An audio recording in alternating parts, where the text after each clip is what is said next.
मनुष्य 14 स्तर पे रहता है, और जिस दिन 14 स्तर वो लांघ जाता है तो वो फिर पूरी तरह से सहयोगी हो जाता है। इसलिए आज सहयोग भी सहयोगी हो गया है। आपके अंदर इस प्रकार परमात्मा ने 14 स्तर बनाए हैं। अगर आप गिनिए सीधे तरीके से तो भी अपने अंदर आप जानते हैं कि 7 चक्र तो सर्वतः मिल जाते हैं। 7 क्या उसके अलावा और 2 चक्र जो है उसके बारे में आप लोग बातचीत ज्यादा नहीं कर सकते। वो है चंद्र का चक्र और सूर्य का चक्र। फिर एक हंसा चक्र है। इस प्रकार 3 चक्र और आ गए, तो 7 और 3 10। उसके ऊपर और 4 चक्र, सहस्त्रार से ऊपर और 4 चक्र हैं। और उन चक्रों के बारे में भी मैंने आपसे बताया था। अर्धबिंदु, बिंदु, वलय और प्रदक्षिण, ऐसे 4 चक्र। सहयोग के बाद भी जबकि आपका सहस्त्रार खुल गया है, उस पर भी ये 4 चक्रों में आपको जाना है। अर्धबिंदु, बिंदु, वलय और प्रदक्षिण, इस 4 चक्रों के बाद कह सकते हैं कि हम लोग राजयोगी हो। और दूसरी तरह से भी आप देखें तो हमारे अंदर 14 स्थितियां सहस्त्रार तक पहुंचने पर भी है। दोनों विभाजित की जाए तो 7 चक्र अगर ईड़ा नाड़ी पर और 7 पिंगला नाड़ी पर है। मनुष्य जब चढ़ता है तो वो सीधे नहीं चढ़ता, वो पहले लेफ्ट में आता है, फिर राइट में जाता है, लेफ्ट में आता है, फिर राइट में जाता है। और कुंडलिनी जो है वो भी जब चढ़ती है तो इन दोनों में विभाजित होती हुई चलती है। इसकी वजह यह है कि मैं आपको समझा कि 2 रस्सी और दोनों रस्सियां इस तरह नीचे उतरते वक्त या ऊपर चढ़ते वक्त भी 2 अवगुंठन लेती है। जब 2 अवगुंठन लेती है तो उसके लेफ्ट और राइट इस प्रकार से पहले लेफ्ट और फिर राइट, दोनों के अवगुंठन होने से फिर राइट वाली राइट को आ जाती है, लेफ्ट वाली राइट को चली जाती है। आप अगर इसको देखें तो मैं आपको दिखा सकती हूँ कि अगर समझ लीजिए इस तरह से आया, अब इसने एक चक्कर लिया और दूसरा चक्कर लेने में फिर आ गई इसी तरफ से। इस तरफ आया, इसने एक चक्कर लिया, फिर दूसरा चक्कर लिया, फिर इस प्रकार 2 अवगुंठन उसमें होते जाते हैं। इसीलिए आपको जब कुंडलिनी चढ़ती है उस चक्र पे आपको दिखाई देता है कि लेफ्ट पकड़ा है या राइट, क्योंकि कुंडलिनी तो एक, फिर आपको एक ही चक्र पे दोनों चीज दिखाई देती। इस प्रकार आप देखें कि लेफ्ट पकड़ा है या राइट पकड़ा। तो इस प्रकार हमारे अंदर लेफ्ट और राइट अगर दोनों का विभाजन किया जाए एक चक्र का तो 7 दूनी 14, वैसे ही हमारे 14 स्थितियां तो पहले ही कुछ करनी पड़ती है जब आप सहस्त्रार।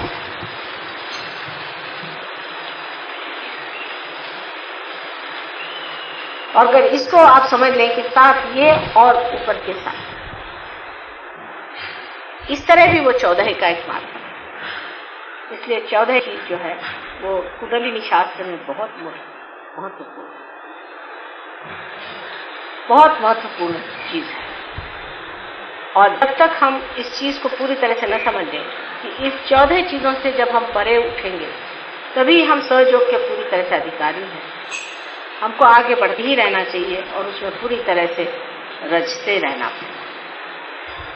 राजना, विराजना, ये शब्द आपके सामने पहले बार भी मैंने बहुत कहे हैं, लेकिन आज के दिन विशेष करके हम लोगों को समझना चाहिए कि सहस्त्रार के दिन राजना क्या, विराजना क्या।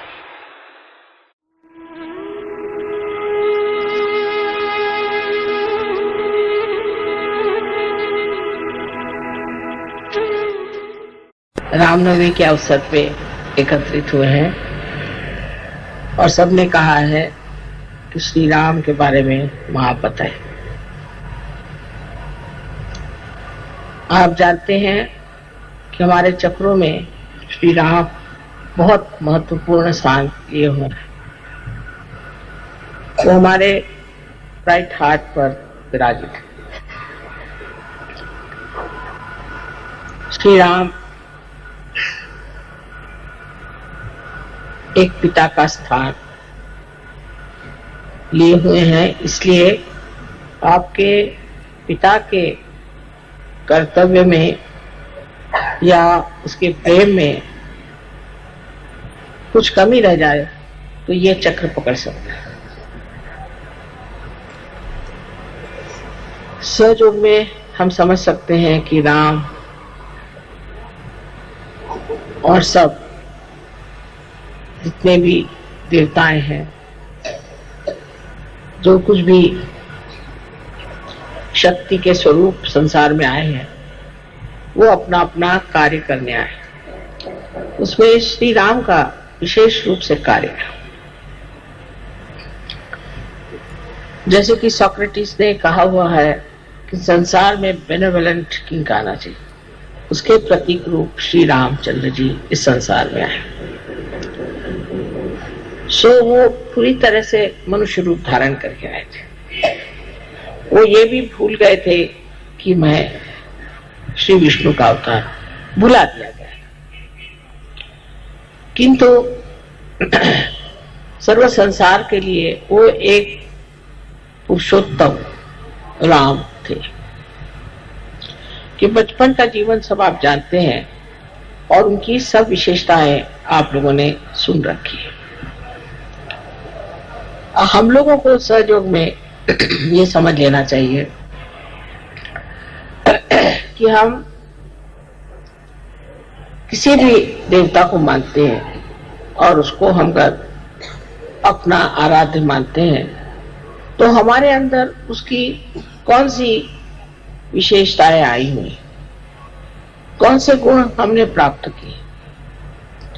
श्री रामचंद्र जी के तो अनेक गुण हैं, क्योंकि तो पुरुषोत्तम थे।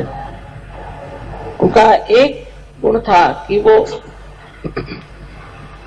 जिस राजकारण को करते थे उसमें सबसे ऊंचा उन्होंने जन का मत रखा, न कि अपनी पत्नी या अपने बच्चे इनका ख्याल किया। आजकल के हमारे घर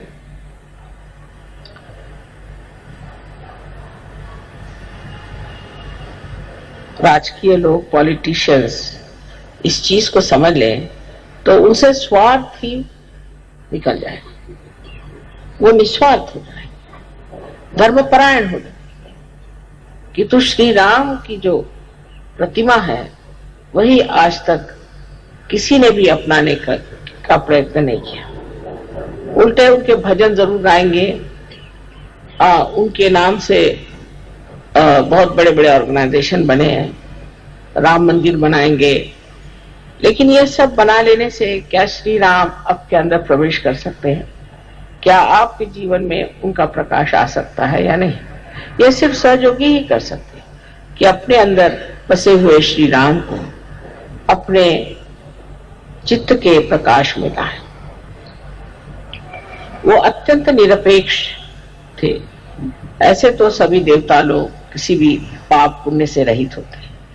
कोई सा भी पाप जिसे हम पाप कहते हैं वो अगर करें तो वो पाप नहीं होता। जैसे श्री कृष्ण ने इतने लोगों को मारा, श्री राम ने रावण का वध किया, ये हमारे दुनियावी दृष्टि से हो सकता है कि पाप हो, किंतु परमात्मा की दृष्टि से नहीं हो सकता, क्योंकि इन्होंने दुष्टों का नाश किया, इन्होंने बुराई को हटाया और इनको अधिकार है कि ये इस कार्य को करने के लिए जो कुछ भी कर सकते हैं वो करें। जैसे देवी ने राक्षसों को संहार किया, राक्षसों का संहार किया, तो कोई कहेगा कि देवी ने पाप किया, किंतु उनका कार्य ही ये है कि वो राक्षसों का संहार करे और जो साधु हैं उन लोगों को संभाले।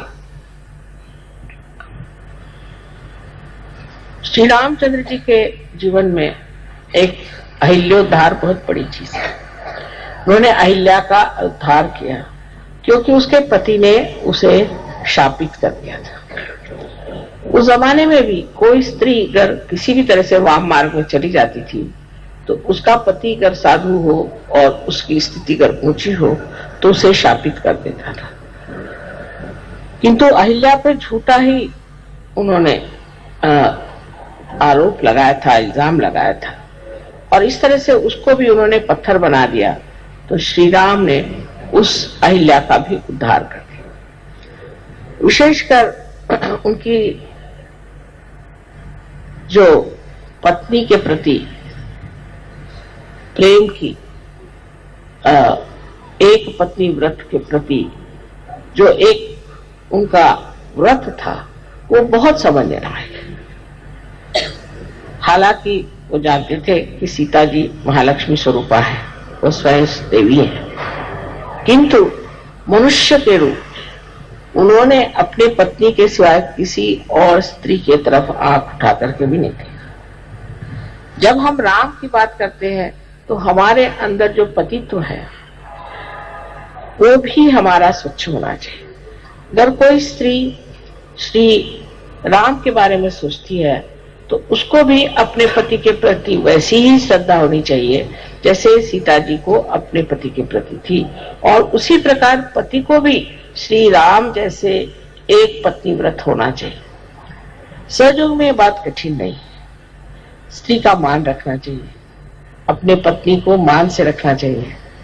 और हालांकि रावण उनको उठा ले गए थे तो भी श्री राम ने ये कर्तव्य समझा कि सीता जी को वहां से छुड़ा कर लाए, और लोकनंदा के लिए जनमत को रखने कितना उनमें संतुलन था। उसी सीता को जिसके लिए इतने वर्ष मेहनत करके उसको छुड़ा कर लाए थे, उन्होंने त्याग दिया। अर्थात सीता जी स्वयं साक्षात देवी थी, तो उनका त्यागने का तो कोई विशेष परिणाम नहीं होने वाला था, और उन्होंने उन्हें त्याग दिया। कारण लोग ऐसी बातें करते हैं जो जन हित के खिलाफ, क्योंकि उनका आदर्श इसी तरह से ऐसा न बन जाए कि जिससे लोग अपने यहाँ इस तरह की औरतों को पनपाए जिन पर की लोग शक करते। हालांकि वो निष्कलंका थी और देवी स्वरूपा स्वच्छ निर्मल थी। उनको त्यागने पर भी फिर सीता जी ने भी उनका एक तरह से त्याग कर दिया। उन्होंने स्त्री जैसे रामचंद्र जी का त्याग किया और श्री राम ने एक पुरुष के जैसे उनका त्याग। सीता जी स्वयं ही पृथ्वी में समा गई, और फिर अंत में श्री राम जी ने भी सरजू नदी में अपना देह त्याग किया। इस प्रकार इनका जीवन अत्यंत घटनात्मक और बड़ा चमत्कारपूर्ण है।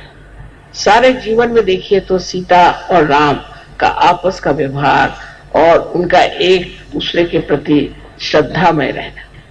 हालांकि उन्होंने सीता जी का त्याग किया था, पर सीता जी ने सोचा कि ये उनका परम कर्तव्य है, और उन्होंने कभी उनकी बुराई नहीं, उनके बारे में कभी बुरा नहीं कहा, और बड़ी सुगमता से अपने बच्चों को चलाया, उनको पनपाया, उनको बढ़ावा दिया।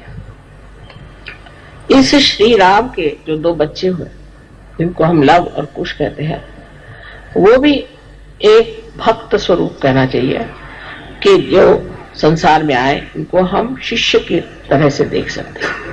ये शिष्य के द्योतक है, और हमारे भी शिष्यत्व की एक शक्ति है जिससे हम किसी के शिष्य हो सकते हैं। शिष्य स्वरूप इन लोगों ने बहुत छोटी उम्र में धनुर्विद्या सीखी थी, और इस छोटेपन में ही उन्होंने रामायण आदि और संगीत पर बहुत ही कुछ प्रावीण्य पाया था। इसका मतलब यह है कि शिष्य को पूरी तरह से अपने गुरु को समर्पित होना चाहिए। यह शिष्य का जो स्वरूप है यह हमारे अंदर भी सबके स्थित है।